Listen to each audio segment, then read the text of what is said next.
북한이 또다시 중국 중고 선박을 국제기구에 등록했습니다. 올해 20여 척 등 지난 2년 동안 56척이 새로 북한 깃발을 달았는데 북한 당국은 이들 선박으로 기존 제재 선박을 빠르게 대체하고 있어 주목됩니다. 함지하 기자가 보도합니다.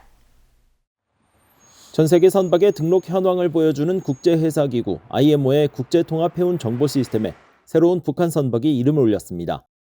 이 선박의 이름은 성간호, 이전까진 중국 선적의 저딩 55219호였지만 지난해 2월 북한 해사기구에 등재되며 북한 깃발을 달았고 약 1년 10개월이 지난 현 시점에서 IMO에 정식 보고됐습니다. 북한이 중국에서 중고 선박을 구매한 것인데 이는 북한과의 선박 거래를 금지한 유엔 안보리 결의 2325에 대한 위반입니다. 북한은 최근 몇 년 동안 유엔 제재에 아랑곳하지 않고 중국에서 중고 선박 구매를 가속화하고 있습니다.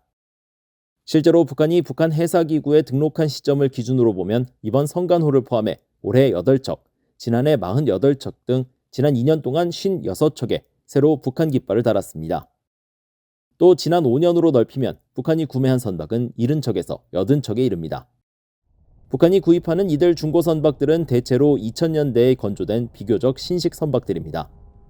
문제는 북한 당국이 이들 선박으로 기존의 40에서 50년 된 선박들, 특히 대북제재 대상 선박들을 빠르게 대체하고 있다는 점입니다. 북한이 구입한 중고 선박 중에는 대북제재 위반 행위에 연루되는 경우도 적지 않지만 제재 대상 선박이 아닌 만큼 별다른 제약은 따르지 않고 있습니다.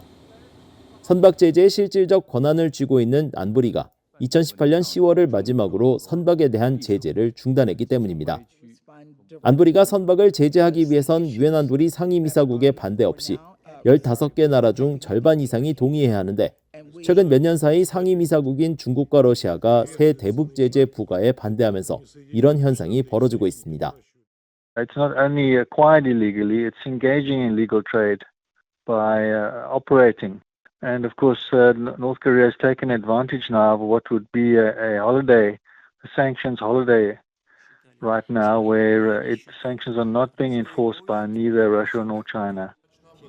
와치전 위원은 그러면서 러시아와 중국이 협조하지 않는 현재 상태에선 유엔 안보리를 통한 제재가 불가능하다며 각국의 독자 제재를 해법으로 제시했습니다.